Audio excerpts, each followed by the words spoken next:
Hi everyone. Rosalie is napping, so apologies if I have to stop and start this video because she's been a little restless today. So this is the third larger lecture in this series, and then there'll be a smaller fourth one that kind of concludes it. So last time we talked about Tasmania and the Tasmanian Aboriginals or First Nation. Today we're going to talk about India. India is exceptionally complex. I mean, much like the other countries we've discussed, but there is still pretty significant ties between the two countries. There's a really large population of Indians living in England currently.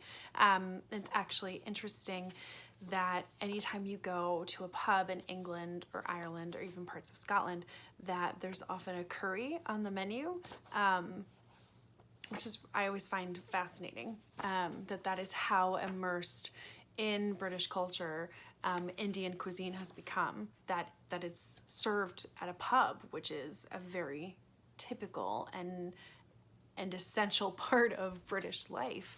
So we're going to be discussing India. Let's dig into it. So British control in India really began in the 1600s. Again, we're still in the same time frame of the Age of Exploration. England really wants to beat other European nations to the punch, and they largely succeeded. So the charter that was issued by Queen Elizabeth in the 1600s is very similar to the one of the Massachusetts Bay Colony that King James issued. This one was specifically for the territory of the West Indies. It was called the East India Company. It was a 15-year charter, and within those 15 years, it was meant to be exploratory. Like, see what's here. What goods can we trade? What ways can we manipulate this country to suit our own needs? So Francis Drake is a pretty prolific, well-known British explorer. His exploration of the West Indies was so popular. It really romanticized these voyages to the British public. It really drummed up a lot of enthusiasm as well. He symbolized this like aggressive, expansionist maritime drive for the entire English nation. His voyage lasted 3 years, 1577 to 1580. He circumnavigated the globe in his ship, the Golden Hind, thus becoming the first sea captain to accomplish this feat in his own ship. He also accumulated riches, goods, spices along the way, much to the delight of the financial backers, right? So these charters were issued with the expectation that they would be rewarded handsomely. So investing in a business essentially is what they did. They funded the trip knowing that they would be getting something in return.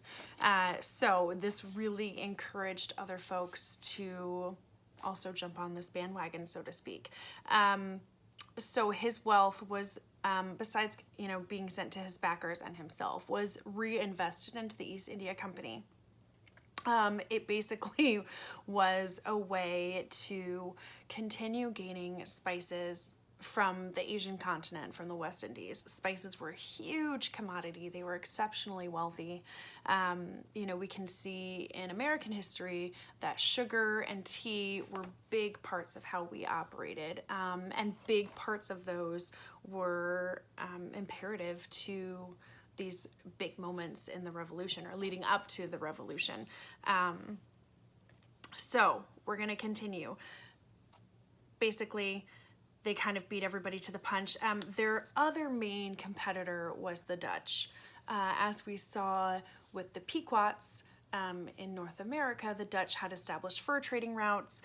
So here, the Dutch kind of continued to have a foothold with the spices, the spice trading that existed within other European countries. And England wanted to kind of boot them out.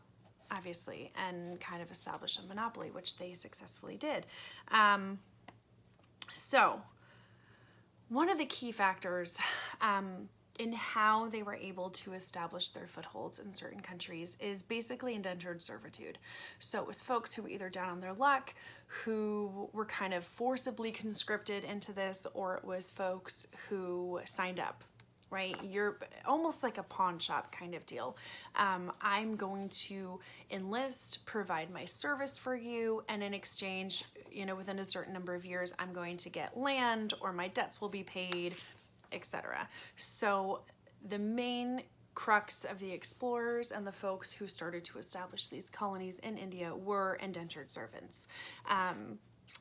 It is debated, not necessarily debated, but you know, some groups obviously were treated better than others, but largely it wasn't a great situation to be in.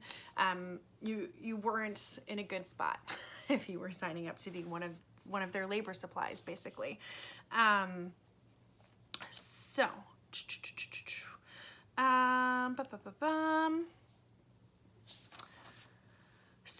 here's a quote from a notable historian, that an indentured servant could be alienated temporarily so that his services might pay off a debt, or he could be taken by the sheriff for the satisfaction of his master's debt. He could be disposed of by will. He might even be lost or won in a card game. Like, these are human beings, right? So again, we're establishing this narrative that I believe that British imperialism is genocide.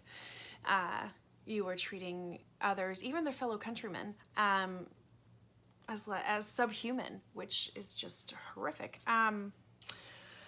So initially, the East India Company, they really only wanted to trade with the native Indian population. There wasn't initially imperialistic goals. They just wanted to beat the Dutch to the punch, basically, in establishing these trade routes, controlling goods and services and how they were shifted back and forth.